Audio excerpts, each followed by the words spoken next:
ఏర్పాటు చేసిన వాక్య భాగం నుంచి మరి ఆశ గురించి మనం పెట్టేటువంటి అంశము, మరి ఆశ ఒక ప్రారంభము తన జీవితంలో అద్భుతంగా ఉంది, ముగింపుకు వచ్చే వరకు చాలా విషాదకరమైనటువంటి జీవితమైన జీవించాడు. దీనికంటే ముందు కూడా మరి మనం రాజుల గురించి మరి ఎవరంటే యూదా రాజులు అన్నాం. అంటే యూదా రాజులు మరి ఇశ్రాయేలు రాజులు అంతకుముందు కొద్దిగా మనకు ఆ యొక్క దాన్ని ఉన్నటువంటి బ్యాక్ హిస్టరీ తెలిస్తే కానీ మనకి ఈరోజు చెప్పబడుతున్నటువంటి ఏదైతే మన ధ్యానాంశంగా మనకు ఉందో అది అర్థం కావాలంటే మరి ఇశ్రాయేలు ఎవరు, మరి యూదులు ఎవరు, అసలు వీళ్ళు ఎందుకు మరి రెండు రాజ్యాలుగా మరి విడిపోయారనే విషయాన్ని మనం తెలుసుకుంటే, మరి మొట్టమొదటి ఇశ్రాయేలుకు మొట్టమొదటి రాజు సౌలు. మరి ఐక్య రాజ్యంగా ఉన్నప్పుడు మొట్టమొదటిగా మరి వాళ్ళు ఎప్పుడైతే మరి ఐగుప్తు నుంచి విడిపించబడిన తర్వాత వారు సామేలు ప్రవక్త దగ్గరికి వచ్చి, అయ్యా మాకు ఒక రాజు కావాలని మరి అడిగినప్పుడు మరి ఆయన ఎప్పుడైతే దేవుని అందుకు ప్రార్థన చేస్తాడో మరి ప్రార్థన చేసినట్టు అద్భుత రీతిగా మరి సౌలును మరి మొట్టమొదటి రాజుగా వారు ఎన్నుకున్నాడు. మరి సౌలు 40 సంవత్సరాలు పరిపాలించాడు. మరి 40 సంవత్సరాలు పరిపాలించిన తర్వాత మరి తన దేవునికి విరోధంగా జీవించాడు కాబట్టి తర్వాత మరి దేవుడు దావీదుని ఎన్నుకున్నట్టుగా రెండవ రాజు దావీదు, మరి మూడవ రాజు సొలొమోను. మరి మనకు ఇది ఐక్య రాజ్యంగా ఉన్నప్పుడు, అంటే యునైటెడ్గా ఐక్య రాజ్యం ఉన్నప్పుడు 3 రాజులు పరిపాలించారు. మరి సొలొమోను కాలంలోనే మరి ఇశ్రాయేలు ప్రజలు మరి తిరుగుబాటు, ఎందుకంటే ఆయన చేస్తున్న అనేక దాసులు ఉన్నటువంటి ఇశ్రాయేలు ప్రజలు వారి చేత వెట్టి చాకరీ పనులు చేస్తున్నప్పుడు దాదాపుగా ఆ యొక్క మందిరం కట్టడానికి 7 సంవత్సరాలు, మరి అదేవిధంగా తన అంతఃపురం కట్టడానికి 13 సంవత్సరాలు, ఈ 20 సంవత్సరాల కాలంలో ప్రజలందరూ కూడా విసిగిపోయి తర్వాత తదనంతరం మరి ఎప్పుడైతే ఎప్పుడు 2 రాజ్యాలు విడిపోవడానికి కల కారణం ఏంటంటే ప్రజలు ఎప్పుడైతే ఆ విధంగా విసిగిపోయినప్పుడు వాళ్ళ మీద భారం ఎక్కువైనప్పుడు వాళ్ళు చేసింది ఏంటంటే మరి తను సొలొమోను ఎప్పుడైతే మరణించాడో తదనంతరం రెహబాము రాజుగా అయిన తర్వాత మరి ఆయన చేస్తున్నటువంటి ఇశ్రాయేల్ ప్రజలందరూ వచ్చి కూడా మరి అంతకు ముందే మరి అయ్యా ప్రవక్త మరి సొలొమోను కాలంలో మరి దాసులు ఉన్నటువంటి యెరోబాముకు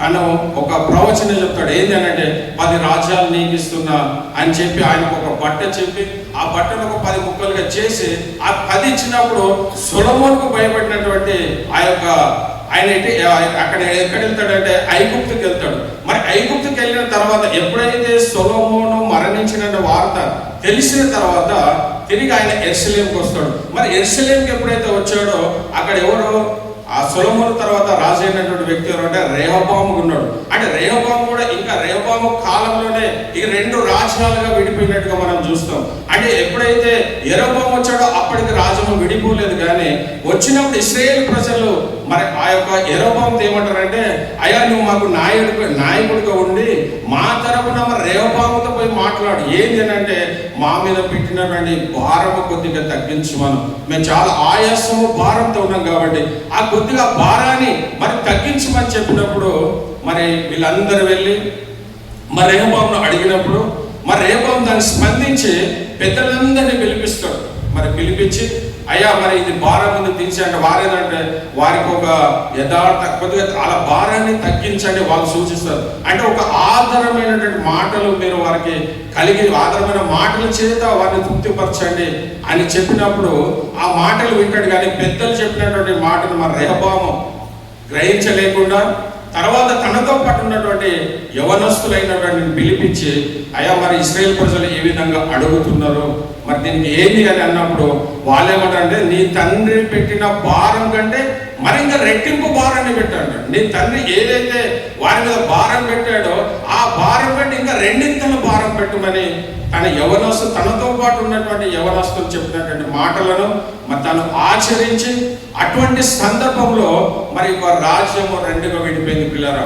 ఎందుకంటే వీళ్ళు పోయి అడిగారు అయ్యా భారం తీసేయమన్నప్పుడు ఆయన భారాన్ని తీసివేయకపోతే మరి రాజ్యం ఐక్యంగా ఉండదేమో. కానీ మరి రెహబాము చేసినటువంటి ఆ యొక్క తప్పిదం వలన మనం ఎవరికైనా ఏదైనా సలహా తీసుకున్నప్పుడు ఎవరిని అడగాలంటే మనం పెద్దవారిని అడగాలి, అనుభవం కలిగిన వారిని అడగాలి, వారి యొక్క సూచనలు మనం పరిగణలోకి తీసుకోవాలి. కానీ మరి ఇక్కడ రెహబాము చేసింది ఏంటంటే తనతో పాటు ఉన్నటువంటి యవనస్తులు చెప్పిన మాటలను ఆయన గ్రహించి మరి దానినే అవలంబించినట్టుగా చూస్తాం.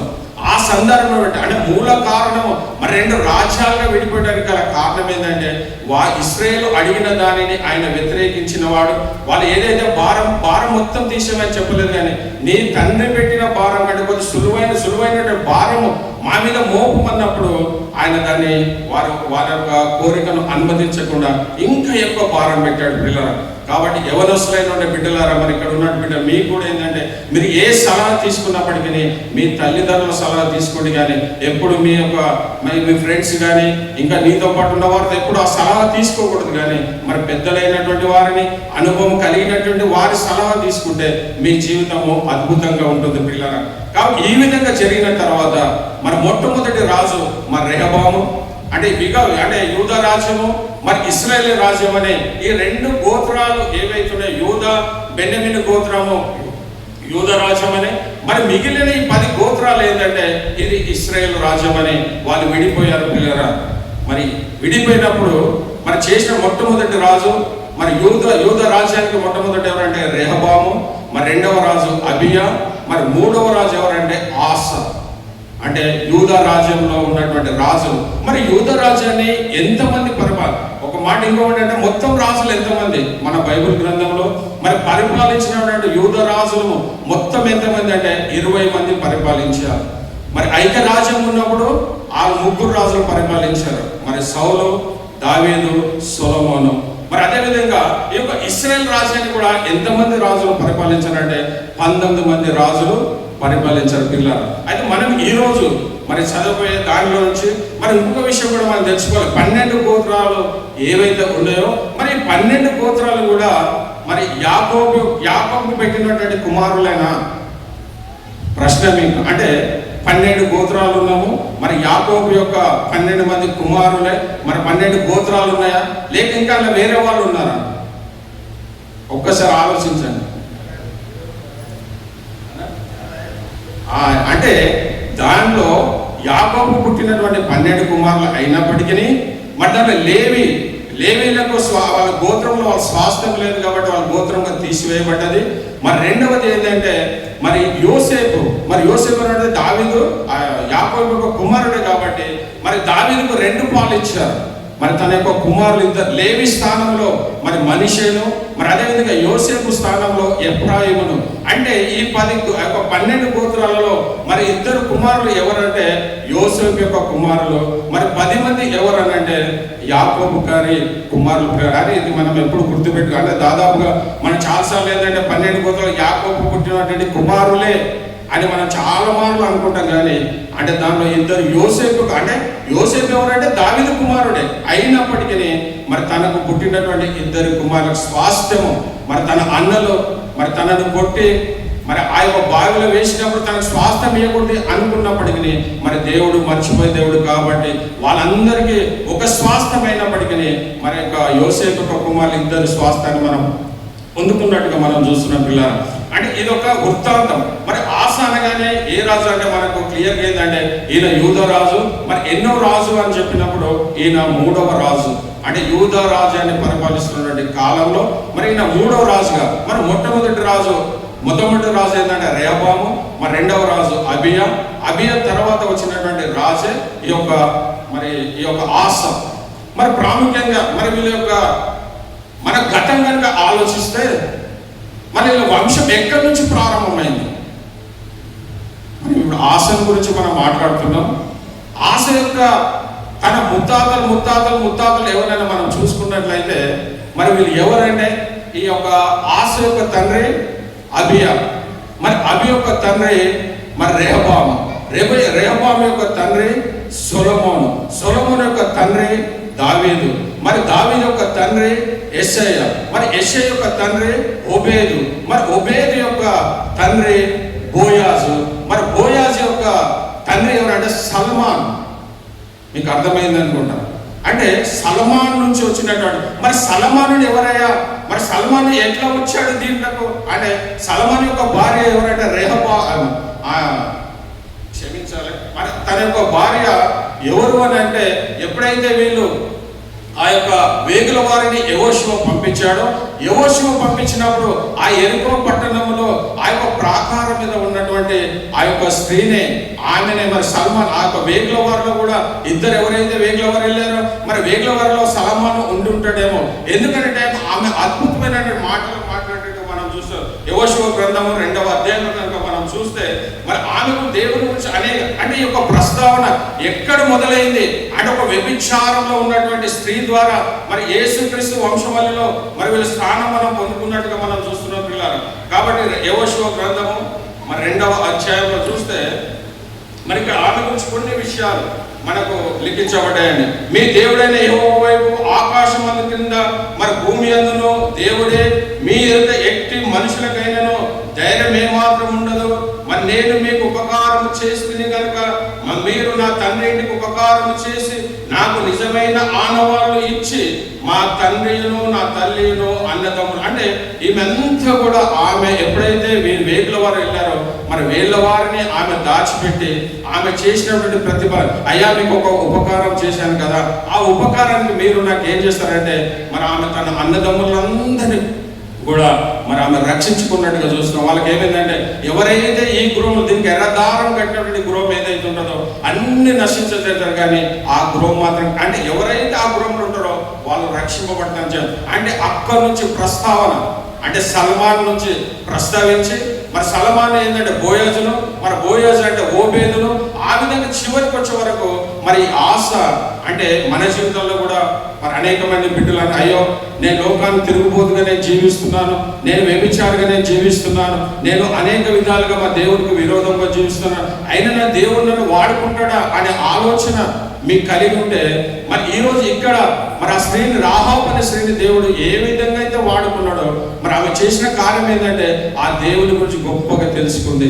మరి తెలిసిన వెంటనే మరి తన యొక్క మారు మనసు పొందుకొని తను చేసిన కార్యం మొట్టమొదటి ఏంటంటే అక్కడ తన తల్లిదండ్రులందరినీ తన రక్త సంబంధులందరినీ కూడా మరి ఆమె రక్షించుకోగలిగింది పిల్లలు. అక్కడి నుంచి ప్రస్తావన అయినటువంటిది. మరి దీన్ని ఇప్పుడు మనము ఈ గ్రంథంలోకి వెళ్తాం. ఈరోజు ఏదైతే మనం చదువుకున్న గ్రంథం ఉందో దానిలో 2వ దినవృత్తాంతం 14వ అధ్యాయం. మరి దీని గురించి ఆశ గురించి మరి ఆయన ప్రారంభంలో ఒక క్రైస్తవుని జీవితం కూడా ఎలా ఉంటుందంటే మారు మనసు ఎప్పుడైతే మనం పొందుకుంటామో ఆ పొందుకున్నటువంటి కొన్ని లాలలో మనం ఏ విధంగా దేవునికి అనుదినము ప్రార్థించకుండా ఉండలేమో, అనేకమైన విషయాలలో మరి అనుదినము దేవునికి స్తుతిస్తూ ఆయనను గణపరుస్తూ మరి ఎంతో భయభక్తులు కలిగి జీవిస్తూ పిల్లరా మరి ఆశ జీవితంలో కూడా తన ప్రారంభంగా మరి రాజు అయినటువంటి కాలంలో మరి దేవునికి ఎంత భయపడేవాడిగా ఆ రాజ్యంలో ఉన్న ప్రతి దాన్ని కూడా మన తీసివేసినట్టుగా మనం చూస్తున్నాం. మరి కాబట్టి మరి మనం ఆ విధంగా ఈయన జీవితం కొన్ని రోజులైన తర్వాత విశ్వాసం కూడా ఏమైపోతాడంటే తిరిగి తన యొక్క ఆత్మీయ స్థితిని దినదినము అంటే మెరుగై అభివృద్ధి చెందడం కాకుండా దినదినం తగ్గిపోతుంటారు పిల్లలు. మరి యొక్క ఆశ జీవితంలో కూడా మరి 14వ అధ్యాయం 15, 13 అధ్యాయాలు మరి ఆయన గురించి అద్భుతంగా వివరించబడినప్పటికీ మరి మొదటి 14వ అధ్యాయం కనుక చూస్తే ఆయన అక్కడ కట్టి తన తండ్రి మరి ఏదైతే అభియ చేసినటువంటి పనులన్నిటిని కూడా ఆ విగ్రహాలు ఏ ఉన్నప్పటికీ దేవత స్తంభం వాటన్నిటి కూడా నాశనం. అంటే మొట్టమొదటికైనా రాజైనటువంటి వెంటనే చేసినటువంటి మొట్టమొదటి కార్యం ఏంటంటే తన యొక్క పట్టణంలో ఉన్నటువంటి ఆ విగ్రహాలన్నిటిని కూడా మరి తీసివేసినట్టుగా మనం చూస్తున్నాం. మరి తన తండ్రి అయినటువంటి అభియోగ తన తాత అయినటువంటి సొలొమోను అయినప్పటికీ తన ముని తాత దావీదు అయినప్పటికీ వాళ్ళు చేసినటువంటి ఏదైతే సొలొమోను నుంచే ఈ విగ్రహారాధన ఏదైతే ప్రారంభమైందో ఆ ప్రారంభమైన దానంతటిని కూడా ఆయన ఏం చేశాడంటే మరి పడగొట్టినట్టుగా మనం చూస్తున్నాం పిల్లరా. మరి ఆశ అనే దానికి అర్థం ఏంటంటే ఆయన వైద్యుడు, దానికి ఒక మీనింగ్. ఆశ అంటే వైద్యుడు. మరి వైద్యుడు అయినటువంటి ఈయన మరి ఎప్పుడైతే రాజుగా అయిందో మరి ఆ లోకములంతా కూడా ఉన్నటువంటి విషయాలు మనం ఒకసారి మొదటి వచనంగా చదివితే అబియా తన పితరులతో కూడా నిద్రింపగా జనులు అతనిని దావీదు పట్టణమందు పాతిపెట్టి అతనికి బదులుగా అతని కుమారుడైన ఆస మరి రాజు అయినట్టుగా మనం చూస్తున్న పిల్లలు. ఎప్పుడైతే తన తండ్రి మరి అబియాకు మరి అబియాలో అనేక మంది కుమారులు ఉండి ఉంటారు కదా. మరి ఈయననే ప్రత్యేకంగా దేవుడు ఏర్పాటు చేసుకోవడం గల కారణం ఏంటంటే మరి ఈయన దేవుని యందు భయభక్తులు కలిగిన వాడు. అదేవిధంగా మరి అబియా ఏంటంటే మయాక అబ్షలోము కుమార్తె అయినటువంటి మయాకను వివాహం చేసుకుంటాడు. కాబట్టి తనకు కలిగినటువంటి భార్యలు 14 మంది భార్యలలో మరి ఎక్కువగా ఎవరిని ప్రేమిస్తున్నారంటే ఈ యొక్క మయాకను ప్రేమించినట్టుగా మనం చూస్తున్నాం.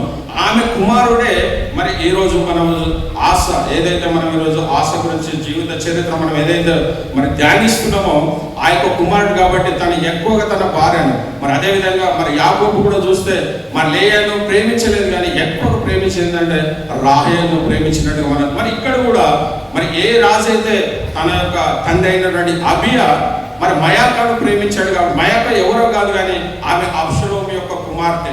మరి ఆమెను ప్రేమించాడు కాబట్టి మరి తన ఈ యొక్క మరి తనకు మారుగా మరి ఆస్థానం మరి తనకు ఉన్నటువంటి కుమారులు ఎంతమంది అంటే మరి అక్కడ 20 మంది కుమారులు అబియాకు. అదేవిధంగా 14 మంది కుమార్తెలు 14 మంది భార్యలు కలిగినారు. కానీ ఈయన జీవితం కనుక చూస్తే దేవుడు మరి ఈయన ఒక్క భార్యను కలిగినట్టుగా మరి ఇక్కడ లిఖించబడలేదు. మరి ఎవరు ఎంతమంది అంటే దేవునికి ఆయన అయిష్టంగా కాదు కానీ దేవునికి ఇష్టంగా బ్రతికినట్టుగా మనం చూస్తున్నాం. మరి 2వ వచనం కూడా మనం చూస్తే మరి ఆశ తన దేవుడైన యెహోవా దృష్టికి అనుకూలంగాను మరి యథార్థంగాను నడిచిన వాడై అన్ని దేవతల బలిపీఠములను పడగొట్టి ఉన్నత స్థలములను పాడు చేసి ప్రతిమలను పగులగొట్టి దేవత స్తంభములను కొట్టివేయించి వారి పితరుల దేవుడైన యెహోవాను ఆశ్రయించుటకు ధర్మశాస్త్రం బట్టి విధిని బట్టి క్రియలు జరిగించుటకును మరి యూదా వారికి ఆజ్ఞాపించి ఆయన మొట్టమొదటిగా ఎప్పుడైతే రాజైన వెంటనే మరి తన దేశంలో ఉన్నటువంటి ఆ యొక్క ఏదైతే విగ్రహాలు ఉన్నాయో ఏవైతే దేవత స్తంభాలు ఉన్నాయో వాటన్నిటిని కూడా నిర్మూలన చేసి మొట్టమొదటిగా ఆ యూదా ప్రజలకు ఆయన ఆజ్ఞాపించింది ఏంటంటే వాటన్నిటిని కూడా ఆ దేశం నుంచి తీసివేయించాలి. అంటే దేవునికి అయిష్టమైనటువంటి కార్యాలు. మరి ఏమి అయిష్టం అంటే విగ్రహాలను మరి మనకు దేవుడు మరి మోసకిచ్చినటువంటి మరి ఆ యొక్క మోసకిచ్చినటువంటి 10 ఆజ్ఞలలో మరి 2వ ఆజ్ఞ ఏంటంటే నీ దేవుడైన యెహోవానే నువ్వు సేవింపవలెను. మరి ఆ విధంగా చూస్తే మన నిర్గమకాండం 25:3-6 ఒకసారి చదివితే అక్కడ ఉన్నటువంటి ఆ యొక్క 2వ ఆజ్ఞను ఒకసారి చదవమ్మా. నిర్గమకాండము 3వ అధ్యాయము 3-6 వచనాలు. 20వ అధ్యాయము. నేను తప్ప వేరొక దేవుడు నీకు ఉండకూడదు. పైన ఆకాశం అందే గాని క్రింద భూమి అందే గాని భూమి కింద నీళ్ళ అందే గాని యుండు దేని రూపమునను విగ్రహంనైనను నీవు చేసుకొనకూడదు. వాటికి సాగిలపడదు, వాటిని పూజింపకూడదు. మరి ధర్మశాస్త్రం ఎరిగినటువంటి ఆశ ఎప్పుడైతే తన రాజ్యంలో రాజైన వెంటనే రాజుగా కలిగినటువంటి ఏంటంటే ఎవరైతే తనకు శత్రువుల మీద అటాక్ చేయాలనుకుంటారు కానీ మరి ఆశ చేసినటువంటి మొట్టమొదటి కార్యము మరి అక్కడ ఉన్నటువంటి ఏదైతే మరి దేవుడు ఇచ్చిన మోసకిచ్చిన 10 ఆజ్ఞలలో మరి 2వ ఆజ్ఞ అయినటువంటి దానిని మరి ఆయన మొట్టమొదటిగా రాజైన వెంటనే దాన్ని నెరవేర్చినట్టుగా మనం చూస్తున్నాం పిల్లారా. కాబట్టి అదేవిధంగా మరి 6వ వచనం ఇక్కడ ఈ యొక్క మరి 1 నుంచి 8 వచనాలు చూస్తే నెమ్మది అంటే ఏ కుటుంబంలో అయితే మరి దేవుని యందు విశ్వాసం కలిగి మరి దేవుని యందు భయభక్తులు కలిగి వాక్యానుసారమైన జీవితం ఏ కుటుంబం అయితే జీవిస్తుందో ఆ కుటుంబంలో ఎప్పుడు నెమ్మదే ఉంటుంది. ఇక్కడ దాదాపు నెమ్మది అనే మాట దాదాపు 5-6 టైమ్స్ రాశాడు. ఉన్నటువంటి 5-6 వచనాలు అయినప్పటికీ దీంట్లో మరి మొట్టమొదటి చూస్తే మరి ఆ దినంలో దేశము 10 సంవత్సరాలు నెమ్మది పొందెను.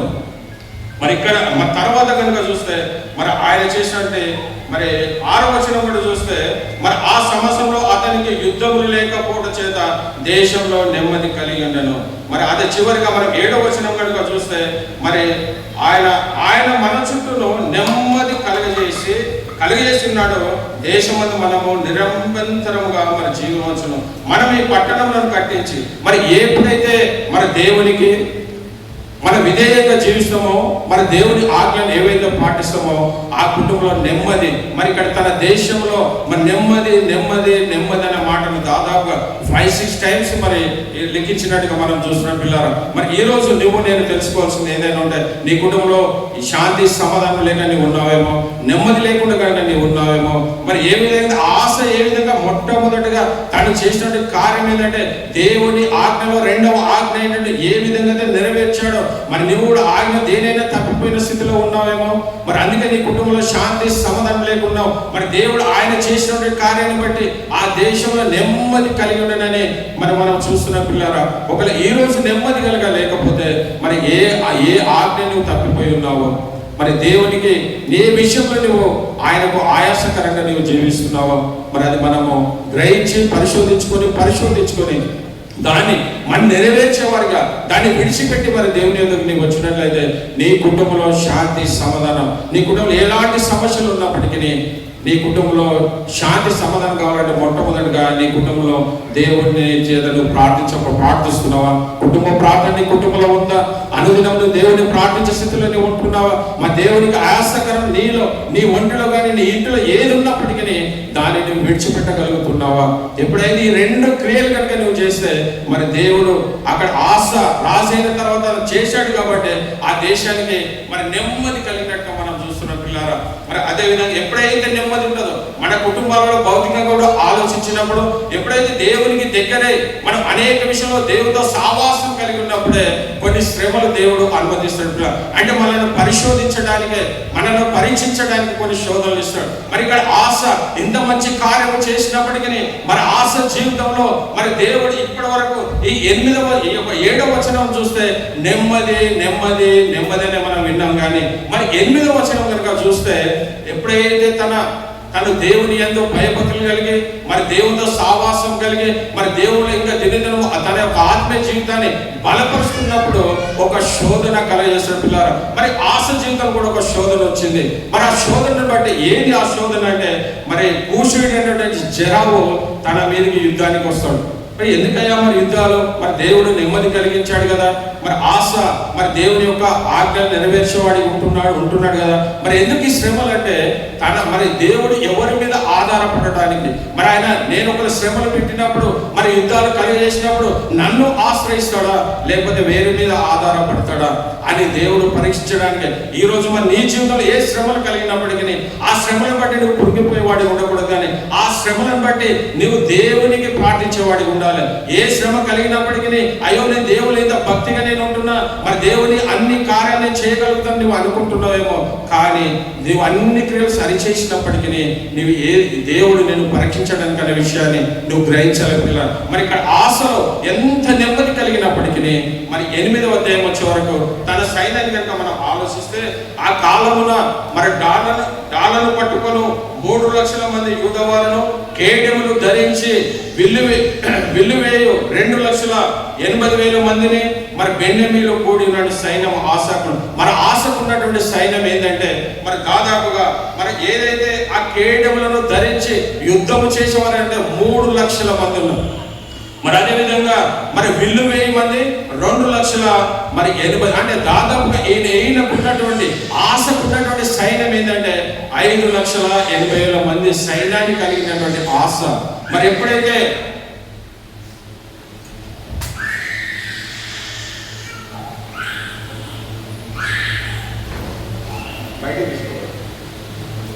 మన ఆశ కలిగినటువంటి సైన్యము 5,80,000 మంది పిల్లారా. కాబట్టి ఎవరైతే తన శత్రువు ఎవరైతే ఉన్నాడో మరి కూర్చున్నటువంటి జరావు వారి మీదకి యుద్ధానికి వచ్చినప్పుడు మరి తనకు కలిగినటువంటి తనకు కలిగినటువంటి సైన్యం ఎంత అన్నప్పుడు తనకు 1,000 సైన్యంలో కలిగిన 1,000 సైన్యం అంటే మనం 1,000 మల్టిప్లై 1,000 వేస్తే 10 లక్షల సైన్యం కలిగినటువంటి వాడు ఎవరు? జరావు. ఎవరైతే తన మీదకి యుద్ధానికి వచ్చారో మరి యుద్ధం కలిగినప్పుడు మనం భౌతికంగా కనుక ఆలోచిస్తే 5,80,000 మంది సైన్యాన్ని కలిగినటువంటి ఆశ. మరి అదేవిధంగా జరావు ఏదైతే నా శత్రువుడైనటువంటి జరావు కలిగినటువంటి సైన్యము 10 లక్షల మంది. మరి మనం చూస్తే ఇక్కడ ఎవరు ఓడిపోతారు? మనం భౌతికంగా ఆలోచిస్తే మన లోకానుసారంగా ఆలోచిస్తే ఎవరైతే ఎక్కువ సైన్యం కలిగి ఉన్నారో మరి వాళ్ళే జయిస్తారు, కానీ తక్కువ సైన్యం కలిగినటువంటి వారు ఓడిపోతారు. అదే మనకున్నటువంటి ఆలోచన, మనకున్నటువంటి మనం ఆ విధంగా నిర్ణయం చేస్తాం. కానీ మరి ఇక్కడ దేవుడు చేసినటువంటి అద్భుతము మరి ఆయన ఎవరిని అంతమంది వచ్చినప్పటికీ అయ్యో నేను ఓడిపోతానని వాళ్ళతో సంధి చేసుకోలేదు, కానీ మరి అయ్యో అంతమంది సైన్యాన్ని చూసి ఆయన భయపడలేదు, కానీ ఆయన చేసింది ఒకే ఒక ప్రార్థన పిల్లలు. ఆయన యుద్ధం చేయాలంటే భౌతికంగా పోయి ఆయన యుద్ధం చేయలేదు, కానీ ఆయన దేవుని సన్నిధిలోనికి వెళ్ళి మరి దేవునికి ప్రార్థన చేసినట్టుగా మనం చూస్తున్నాం. ఆయన ప్రార్థనలో మరి అద్భుతమైనటువంటి ప్రార్థన చేశాడు. మరి నువ్వు నేను శ్రమలు కలిగినప్పుడు మరి మనం ఏ విధంగా మనం జీవిస్తున్నాం? మరి ప్రార్థన అయిపోతున్నామా? లేకపోతే నీకు ఏదైనా భారం అప్పైనప్పుడు నువ్వు వేరే వాళ్ళని ఆశ్రయిస్తున్నావా? లేకపోతే వేరే వాళ్ళని ఆశ్రయిస్తే వాళ్ళతో ఉంటే నీకు ఇస్తారు, కానీ మన దేవుడు మాత్రం అలా కాదు. తనతో లేనప్పటికీ ఆయన సృష్టిని కలిగజేసిన దేవుడు కాబట్టి ఆయన సర్వాన్ని సృష్టిస్తాడు. శూన్యం నుంచి సృష్టిని కలిగజేసినటువంటి గొప్ప దేవుడు మరి నీకు సహాయం చేయలేడా? ఒకవేళ నువ్వు మనుషులను కనుక ఆశ్రయిస్తే వాళ్ళ దగ్గర ఉంటే నీకు ఇస్తారు, కానీ వాళ్ళ దగ్గర లేనప్పుడు అయ్యా నా దగ్గర లేదంటారు. కానీ నువ్వు వాళ్ళను ఆశ్రయించకుండా ఒకవేళ దేవుని సన్నిధికి వచ్చి నువ్వు ప్రార్థిస్తే మరి ఆశ అక్కడ ఉన్నటువంటి సైన్యం చూసి ఆయన బలహీనపడలేదు, అయ్యా మేము ఓడిపోతామని అనుకోలేదు, కానీ ఆయన చేసినటువంటి ప్రార్థన అద్భుతమైనటువంటి ప్రార్థన. మరి మనం 11వ వచనం చూస్తే ఆశ తన దేవుడైన యెహోవాకు మొరపెట్టి మరి మొట్టమొదటిగా ఆయన ఎవరికి మొరపెడుతున్నాడని? దేవునికి మొరపెడుతున్నాడు. ఏ పరిస్థితిలో మొరపెడుతున్నాడు? యుద్ధము చేయవలసినటువంటి సమయంలో మరి యుద్ధము చేయవలసిన స్థితిలో యుద్ధము చేయకుండా ఆయన ఏంటంటే అక్కడ ఉన్నటువంటి సైన్యాన్ని బట్టి మరి తనకు ఉన్నటువంటి మరి ఆ యొక్క సైన్యం 5,80,000 కదా, వాళ్ళు 1,000 కంటే 10 లక్షల మంది సైన్యాన్ని కలిగిన చేరా వచ్చాడు. కాబట్టి ఆయన జయించాలంటే మరి భౌతికంగా నేను జయించలేదు, కానీ ప్రార్థన ద్వారానే నేను జయిస్తున్నాను. మరి మనం ఏం చేస్తున్నాడు? మనకి ఏ చిన్న కష్టం వచ్చినప్పటికీ మరి మనిషి జీవితంలో కష్టాలు, బాధలు, సుఖము, సంతోషము ఏది వచ్చినప్పటికీ మరి మనం సంతోషం వచ్చినప్పుడు మరి దేవునికి మనం స్తుతిస్తాం, గణపరుస్తాం, కానీ మరి కష్టాలు వచ్చినప్పుడు మనం దేవునికి ప్రార్థిస్తామా? అసలు దేవుడు ఏమంటే మాకెందుకు ఈ శ్రమలు అని అనుకుంటా, కానీ మరి ఈయన చేసినటువంటి గొప్ప పని ఏంటంటే ఈ రోజు కూడా నీ జీవితంలో ఎలాంటి కొండలాంటి సమస్య నీకు ఉండొచ్చు, కొండలాంటి ఆర్థికమైన పరిస్థితులు నీకు ఉండొచ్చు, మరి కొండలాంటి అనారోగ్య స్థితి నీకు ఉండొచ్చు. నీ ముందు ఏ కొండ ఉన్నప్పటికీ దాన్ని బట్టి ఆ కొండ వైపు నువ్వు చూసేవాడిగా ఉండకూడదు, కానీ నువ్వు దేవుని వైపు చూసేవాడిగా ఉంటే మరి సర్వాన్ని అతను నోటి మాట చేత సర్వ సృష్టిని కలిగేసినటువంటి దేవుడు నీ సమస్య తీర్చలేడా?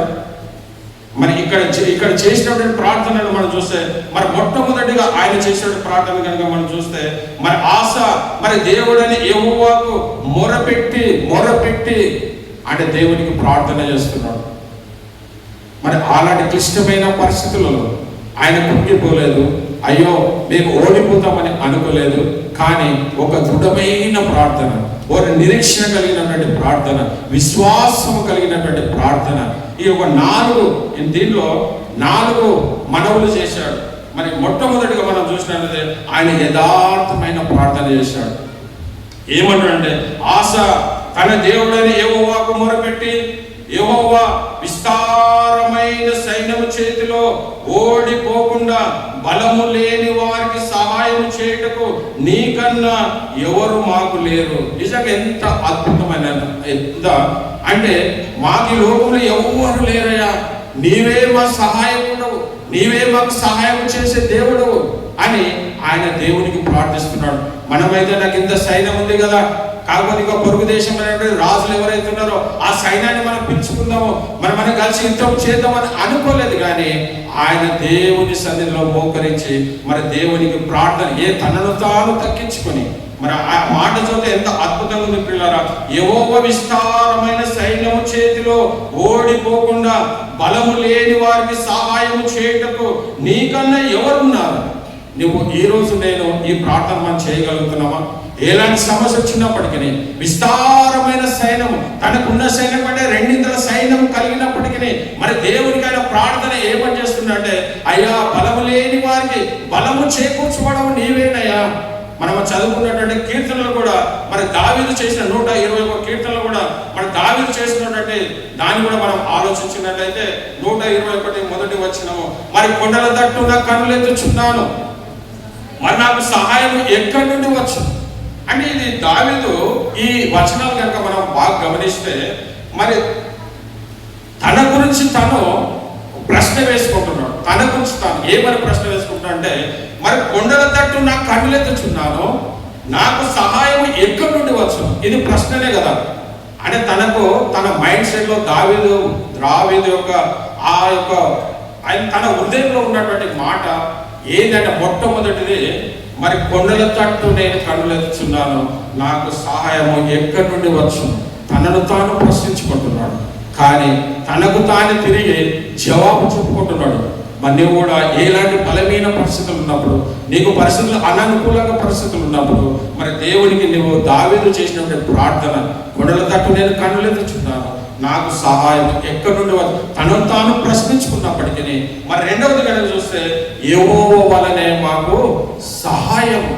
నిజంగా అంటే ఆయననే ప్రశ్నించుకుంటున్నాడు, తిరిగి ఆయననే జవాబు చెప్పుకుంటున్నాడు. ఇక్కడ మరి ఈ రోజు నీ ఆత్మీయమైన స్థితిలో నీకు శోధన కలిగినప్పుడు, మరి బాధ కలిగినప్పుడు, నీకున్నటువంటి పరిస్థితులు, అయ్యో నేను వీటిని చేయించలేను, వీటి నుంచి నేను దాటలేనటువంటి పరిస్థితులను ఉన్నప్పటికీ, ఎంత సమస్య నీకు అయినప్పటికీ, మరి ఎలాంటి భారంగా అయినప్పటికీ దేవుని అందుకు ప్రార్థిస్తే, మరి దావీదు కూడా ప్రార్థిస్తున్నాడు. ఇక్కడ తన గురించి తాను ప్రార్థించినాడు. అని ఒక 121 ఏదైతే సంకీర్తన ఉందో, మరి యాత్రా కీర్తనలు అంటే వాళ్ళు ఎప్పుడైతే యెరూషలేము సంవత్సరానికి ఒకసారి వెళుతున్నప్పుడు వారు పాడుకున్నటువంటి పాటలు ఇవి. యాత్రకి 120 నుంచి 120 సంకీర్తన నుంచి మరి 134 15 ఏవైతే సంకీర్తనలు ఉన్నాయో ఇవి యాత్రా కీర్తనలు. 120 నుంచి మరి 134 ఏవైతే ఉన్నాయో ఇవి యాత్రా కీర్తనలు. అంటే వాళ్ళు ప్రయాణమే వెళ్తున్నప్పుడు వాళ్ళు పాడదగినటువంటి పాటలు. కాబట్టి ఇక్కడ దావీదు మరి తన గురించి మాట్లాడిగా వాళ్ళు ప్రయాణం చేస్తున్న ప్రయాణంలో మరి దావీదు వేసుకున్న ప్రశ్న, తనను తాను ప్రశ్న వేసుకున్నాడు, తనకు తాను ఆయన జవాబు చెప్పుకున్నాడు. మరి ఈ రోజు నువ్వు కూడా నీకు ఏ సమస్య వచ్చినప్పటికీ నువ్వు ప్రశ్న వేసుకొని తిరిగి సమాధానము నువ్వే పొందుకున్నట్టుగా ఉంటున్నావు. ఎప్పుడైతే ఈయన ప్రశ్నించాడో నాకు ఒక డౌట్ ఏమొచ్చిందంటే, అక్కడ ఉన్నటువంటి తనతో పాటు ఉన్నటువంటి ఈ ప్రజలందరూ కూడా, తనతో పాటు ఎంతమంది ప్రజలు అవుతున్నారో వాళ్ళందరూ ఇక్కడ యాజకులు కావచ్చు, ఎవరైనా ఈ 2 వచనాలు డిఫరెంట్గా ఉన్నాయి. కానీ మనం ఇక 3వ వచనం నుంచి 8వ వచనాలు చూస్తే ఏదైతే ఈయన దేవుని సన్నిధిలో ప్రార్థించాడో తన గురించి తాను మాట్లాడినట్టుగా ఉన్న తన గురించి తాను ఇక్కడ ఏమంటే కొండల తట్టు నా కన్నులెత్తుచున్నాను అంటే దావీదు తన గురించి తాను చెప్పుకున్నట్టుగానే మరి యెహోవా వలనే నాకు సహాయము కలుగును, ఆయన భూకాలు. కానీ ఈ 3వ వచనం కనుక చూస్తే ఆయనను ఎవరో ఒకరు బలపరుస్తున్నట్టుగా మనం చూస్తున్నాం. అంటే దేవునికి ఎప్పుడైతే నువ్వు మొర పెడతావో, దేవునికి ఎప్పుడైతే నువ్వు నిన్ను నువ్వు ప్రశ్నించుకొని మరి దానికి సమాధానం చెప్పుకోగలుగుతావో, దానికి వాళ్ళు అక్కడ ఉన్నటువంటి తనతో పాటు ప్రయాణం చేస్తున్నటువంటి వారిని బట్టి మరి కొండల తట్టు అనడానికి గల కారణం ఏంటి అని అంటే, మనకు యెరూషలేము చుట్టూ ఉన్నటువంటి అన్ని కొండ ప్రాంతమే. నువ్వు ఏ దిక్కు నుంచి ఎరిక నుంచి వెళ్ళినా, ఏ ప్రాంతం నుంచి వెళ్ళినప్పటికీ కొండ ఎక్కి నువ్వు యెరూషలేముకు చేరవలసిన వాడవే. మరి దావీదుకు ఉన్నటువంటి అనుభవం, మరి ఆయన కొండల తట్టు అంటే మన కొండలు అంటే మరి ఈ యొక్క సృష్టిని ఆరాధిస్తున్నాడు కాదు, కానీ ఆ యెరూషలేము ప్రాంతం ఎక్కడ ఉందంటే ఆ 7 కొండలపైన నిర్మించబడినటువంటి ఆ యెరూషలేము ప్రాంతానికి వాళ్ళు వెళుతున్నటువంటి సందర్భంలో మరి కొండల తట్టు మేము అది. ఇంకోటి, ఆయన నీ పాదము త్రొట్టిల్లనియడు, నిన్ను కాపాడువాడు కొనుకోడు అని ఇది వేరే వాళ్ళు తనకు చెప్తున్నట్టుగా బోధిస్తున్నట్టుగా మనం చూస్తున్నాం. ఈ 2 వచనాలేమో తనకు తాను మాట్లాడుకున్నట్టుగా ఉంది. మరి ఈ 3వ వచనం చూస్తే ఆయన నీ పాదములను త్రొట్టిల్లనియడు, నిన్ను కాపాడువాడు కొనుకోడు. అంటే వాళ్ళు ప్రయాణిస్తున్నటువంటి మార్గంలో ఆ యొక్క మార్గం అంటే ఒక్క రోజులో అయిపోతున్నటువంటి ప్రయాణం కాదు. కాబట్టి తాము ప్రయాణిస్తున్న మార్గంలో అంతటిలో కూడా లోయ అనుభవము, మరి అదేవిధంగా ఆ పర్వత అనుభవం నుంచి వెళ్తున్నప్పుడు మరి దేవుడు వారికి చేస్తున్నటువంటి ఎవరైతే నేను చెప్పిన దానికి ఎప్పుడైతే నేను పాట పాడాడు, ఈ రెండు చరణాల పాట పాడాడు, పాట పాడితే ఇంకొక వ్యక్తి ఏమని పాట పాడుతుందంటే ఆయన నీ పాదములను త్రొట్టిల్లని యాజకులు కావచ్చు, వారితో ఉన్నటువంటి విశ్వాసులు కావచ్చు, వాళ్ళు ఆయనను ఆదరించినట్టుగా మనం చూస్తున్నాం. మరి మనం కూడా మన జీవితాలలో ఎవరైనా బాధలు ఉన్నప్పుడు మనం ఆదరించే వారికి మనం ఉంటున్నామా? మరి అదేవిధంగా ఇశ్రాయేలు కాపాడువాడు కొనుకడు నిద్రపోడు, యెహోవాయే నిన్ను కాపాడు. మరి ఎంత అద్భుతమైన మాటలు. మరి నీ కుడి ప్రక్కన యెహోవా నీకు నీడగా ఉండును, మరి పగలు ఎండ దెబ్బైనా నీకు తగలదు, రాత్రి వెన్నెల దెబ్బైనా నీకు తగలదు. మరి ఇక్కడ పగలు మరి అదేవిధంగా రాత్రి ఎందుకంటుంటే వీళ్ళ ప్రయాణము ఎన్నో రోజులు, ఏదో ఒక దేశం నుంచి ఆ దేశానికి వెళ్ళాలంటే అనేకమైన రోజులు పడుతుంది. కాబట్టి వాళ్ళు ప్రయాణిస్తున్నటువంటి మార్గం సరైనటువంటి మార్గం కాదు, సరైన రహదారి లేనటువంటి ప్రాంతంలో వాళ్ళు ప్రయాణిస్తున్నప్పుడు మరి వాళ్ళు చెప్తున్న మాట ఏంటంటే పగలు ఎండ దెబ్బైనను. మరి ఇశ్రాయేల్ ప్రజలు మోషే నడిపిస్తున్నప్పుడు కూడా మరి వాళ్ళకు పగలు మరి మేఘ స్తంభమై రాత్రి అగ్ని స్తంభమై నడిపించినటువంటి దేవుడు. అది గుర్తు చేసుకునే మళ్ళీ ఇక్కడ ఏంటంటే వాళ్ళు దాని ధర్మశాస్త్రాన్ని ఎరిగినటువంటి ప్రజలైనటువంటి ఇశ్రాయేలు ఇక్కడ మాట్లాడుతున్నామంటే మరి పగలు ఎండ దెబ్బైనా నీకు తగలదు, రాత్రి వెన్నెల దెబ్బైనను నీకు తగలదు. మరి రాత్రి వెన్నెల దెబ్బైనను నీకు తగలదు. ఏ అపాయము రాకుండా యెహోవా నిన్ను కాపాడును. మరి దావీదు కూడా మరి తన జీవితంలో ఆ శ్రమలు కూడా ఆయన ప్రయాణిస్తున్నప్పుడు ఆయన చేసినటువంటి ప్రార్థనను మనం చూసాం. మరి తిరిగి మనం ఈ రోజు ధ్యానించినటువంటి ఆశ యుద్ధ కనుక వస్తే మరి ఏ విధంగా అయితే కొండల తట్టు కానీ దావీదు ఏ విధంగా అయితే ప్రార్థించాడో ఈయన కూడా మరి దేవుని సన్నిధిలో వచ్చి దేవుని మనం మొరపెట్టినట్టుగా మనం చూస్తున్నాం పిల్లలు. మరి మూడు మనం చూసాం. మొట్టమొదటి ఏంటంటే యథార్థమైనటువంటి ప్రార్థన, మరి రెండవది వ్యక్తిగతమైనటువంటి ప్రార్థన. పిల్లలు మరి మనకు సమయం అయింది కాబట్టి మరి క్షమించారు, ఇంట్రడక్షన్ గా సమయం అయిపోయింది. ఏదేమైనప్పటికీ మనకు రెండు మాటలు చెప్పి మనము ముగించుకుందాం. మరి ఇక్కడ ఆయన చేసినటువంటి ప్రార్థన ఏంటంటే మరి మూడవది మొదటి యథార్థమైన ప్రార్థన, తర్వాత మరి వ్యక్తిగతమైన ప్రార్థన, తర్వాత ఖచ్చితమైన ప్రార్థన. ఏంది ఖచ్చితమైన ప్రార్థన అంటే నాకు సహాయం చేయవాడు నిన్నే నమ్ముకొని ఉన్నాను అంటే నిన్నే అంటే మనం ఎవరికైనా అప్పడినప్పుడు ఏమంటాం, అయ్యా నేను నిన్నే నమ్ముకుంటున్నా నాకు డబ్బులు ఇవ్వాలి ఏ విధంగా అంటాం. మరి ఈయన ఖచ్చితంగా ఏమని అడుగుతున్నాడంటే నిన్నే నమ్ముకోండి, మాకు సహాయం చేయటకు మరి నిన్నే నమ్ముకొని ఉన్నామయ్యా, నీ నామమును బట్టియే ఈ యెహోవా ఎదురించిన భయం చేసి ఉన్నాడు. మరి చేయముందని మరి ప్రార్థనగా ఎవరైతే నరమాత్రులైనటువంటి వారు మరి ఎవరైతే ఈ 10 లక్షల మంది ఎవరైతే ఉన్నారో వాళ్ళు అల్లున్న నరులైనటువంటి వారికి జయమీయకయ్యా నీవే మాకు జయమీయమని మరి దేవునికి ప్రార్థిస్తున్నట్టుగా మనం చూస్తున్నాం పిల్లలు. మరి అదే కాకుండా మరి చివరిగా చూస్తే మరి మనం యెషయా గ్రంథము మరి 54వ అధ్యాయము మరి 17వ వచనం చూస్తే నీకు విరోధంగా రూపింపబడిన ఏ ఆయుధము వర్ధిల్లదు. మరి ఆశ తన ముందున్నటువంటి ఆ ప్రజల చేత మరి మొట్టమొదటి ప్రారంభంలో ఆయన చేసిన గొప్ప కార్యం ఒక ఆశ అంటే ఒక వైద్యుడు అని మనం అనుకున్నాం. కాబట్టి వైద్యుడైనటువంటి వాడు మరి ఏ విధంగా తన దేశాన్ని ఆయన స్వస్థపరిచాడు, ఆ దేశంలో ఉన్న మలినాలన్నిటిని ఆ విగ్రహాలన్నిటిని తీసివేయడు. అదే కాకుండా తన తల్లి అయినటువంటి మన తన అవ్వ అయినటువంటి మయాక ఏదైతే మన దేవత విగ్రహం చేసుకున్నారో దాన్ని తన కుటుంబంలో కూడా అంటే ఇది తన కుటుంబానికి కాదు మరి దేశంలో ఉన్న ప్రజలకని కాకుండా కూడా తన కుటుంబంలో ఉన్నటువంటి తన అవ్వ కట్టినటువంటి దేవత స్తంభాలను కూడా మరి ఆయన పడగొట్టినట్టుగా మనం చూస్తాం. ఆయన పట్ట ప్రాణిగా ఉన్నటువంటి ఆ పదవి నుంచి కూడా తన యొక్క అవ్వను తీసివేసినట్టుగా మనం చూస్తున్నాం పిల్లలు. కాబట్టి అందరికీ సమానమైనటువంటిదే. మరి తన రాజు కాబట్టి నా కుటుంబానికి వర్తించదని కాదు, కానీ మరి మేము కూడా సేవకులమైనటువంటి మేము మీకు ఎప్పుడైతే వాక్యము బోధిస్తున్నప్పుడు మరి మమ్మల్ని మేము ఆ వాక్యము మరి 2 అంచులైనటువంటి కటకం కాబట్టి మీకు ఏ విధంగా వాక్యము మరి వాక్యం చేత మీరు గద్దింపబడుతున్నారో ఆ వాక్యం మాకు కూడా గద్దింపబడుతుంది. కాబట్టి మొట్టమొదట మరి తను చేసినటువంటి కార్యాన్ని బట్టి మరి రాజుగా ఆయనకు మరి గొప్ప విషయాన్ని అనుగ్రహించాడు. గొప్ప విషయం అంటే మనం చివరిగా చేసాం ముగించుకుందాం. యూదవారు విశేషమైన పుల్ల సొమ్ము పట్టుకొని గెరారు చుట్టూన్న పట్టణంలోని వారందరితో యెహోవా భయము వచ్చను కనుక ఆ పట్టణములన్నిటిలోని కొల్లబెట్టి వాటిలో ఉన్న మికుటమైన పుల్ల సొమ్ము అంతా దోచుకుని మరియు వారు పశురశాలను పడగొట్టి విస్తారమైన గొర్రెల ఒంటెలను మరి కూర్చుకొని యెరూషలేముకు తిరిగి వచ్చేది. దేవుడు విజయాన్ని అనుగ్రహించాడు.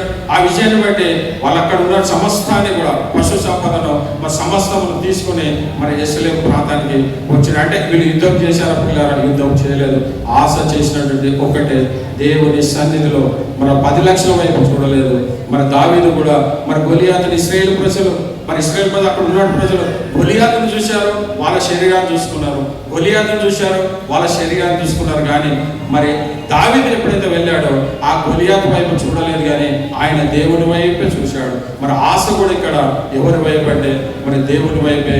మరి యుద్ధము యెహోవాదే, మనం కాదు యుద్ధం చేసేది, దేవుడు యుద్ధం. కాబట్టి ప్రియ బిడ్డ, ప్రియ సంగమ, ఈరోజు వచ్చిన ప్రతి కుటుంబం కూడా నువ్వు ఏ శ్రమలు కూడా నువ్వు వెళ్తున్నప్పటికీ, ఎలాంటి ఆదరణ లేనటువంటి స్థితిలో ఉన్నప్పటికీ, ఎలాంటి ఆర్థికమైన అవి ఎంతో అయ్యో ఇవి నాతో కాదు అన్న పరిస్థితి అయినప్పటికీ నిన్ను నువ్వు పరీక్షించుకొని పరిశోధించుకొని మరి దేవుని సన్నిధిలో మోకరించి మరి దేవునికి ప్రార్థిస్తే దేవుడు అద్భుతమైనటువంటి జీవితాన్ని మనకు అనుగ్రహిస్తాడు. మరి 118 కీర్తన 8లో కూడా మరి మనుషులను ఆశ్రయించకంటే యెహోవాను ఆశ్రయించడం మేలు. మరి రాజులను నమ్మకం కంటే మరి మనం ఎవరిని నమ్ముకుంటున్నాం? మరి ఇక్కడ ఆశ నమ్మకం దేవుడే. కాబట్టి మనం నేర్చుకున్న పాఠం ఏదైనా ఉందంటే మరి మనము దేవుని అందే భయభక్తులు కలిగి ఏ సమస్య వచ్చినప్పటికీ, అది ఎవరు తీర్చలేని సమస్య అయినప్పటికీ మరి దేవుడు తీర్చగలుగుతాడని విశ్వాసం కలిగి, నిరీక్షణ కలిగి నీవు దేవునికి ప్రార్థన చేస్తే మరి ఆశపట్ల చేసిన ఆ గొప్ప విషయాన్ని మరి నీ కుటుంబంలో మరి మీకు అనుగ్రహిస్తుంది. కాబట్టి అలాంటి కృప దేవుడు మీకు అనుగ్రహించును గాక. ఆమేన్. ప్రార్థించుకుందాం. ప్రార్థన మహాపరిశుద్ధమైనటువంటి మా ప్రియ పరలోకపు తండ్రి, దేవాని ఘనమైన నామమునకు వందనాలు, స్తుతులు, స్తోత్రాలు చెల్లిస్తున్నాం. మరి ఆశ గురించి నాయన ప్రభా, తన మొట్టమొదట రాజు అయిన వెంటనే తన దేశంలో ఉన్నటువంటి నాయన ప్రభా విగ్రహాలన్నిటినీ తీసివేశాడు తండ్రి. మరి మేము కూడా వాక్యం విన్నటువంటి మేము మా హృదయంలో విగ్రహంలాగా ఉన్నటువంటి వాటిని మేము తీసుకునే వరకు ఉన్నటువంటి అలాంటి జ్ఞానాన్ని, అలాంటి కృపను మీరు మాకు అనుగ్రహించి మనం వేడుకుంటున్నాము తండ్రి. అదేవిధంగా నాయన ప్రభా మాకు అనేకమైన శ్రమలు కలిగినప్పుడు మేము శ్రమల వైపు కాదు కానీ నీ వైపు చూసేవారుగా నాయన మేము ప్రార్థన చేసిన గొప్ప విషయాన్ని పొందుకునే కృపను మీరు మాకు అనుగ్రహించి మనం వేడుకుంటున్నాము తండ్రి. యేసయ్య నీకే వందనాలు, స్తుతులు, స్తోత్రాలు చెల్లి. మరి వచ్చినట్టు ప్రతి బిడ్డ నాయన ప్రభు వాక్యాన్ని, ఆ వాక్యం విని మరి వాక్యానుసారమైన జీవితము చేసిన కృపను ఆ బిడ్డకు మీరు అనుగ్రహించి మనం వేడుకుంటున్నాము తండ్రి. మరి ఆశ నుంచి మేము నేర్చుకోవాల్సింది ఏంటంటే మరి ఏది అయిపోయినప్పుడు మాకు కలిగిన శ్రమలలో, మాకు కలిగిన బాధలో మేము మనుషులను ఆశ్రయించే వారికి కాదు, మరి రాజులను ఆశ్రయించే వారికి కాకుండా నాయన ప్రభు మరి నిన్ను ఆశ్రయించినట్టు కృపను ప్రతి బిడ్డకు మీరు అలాంటి జీవితాన్ని మీరు అనుగ్రహించి మరి సమస్త మహిమ ఘనత ప్రభావం మీకే చెల్లిస్తూ అతి త్వరలో రానైన ప్రభువైన యేసు క్రీస్తు పేరిట బ్రతిమాలి వేడుకుంటున్నాను తండ్రి. ఆమేన్, ఆమేన్.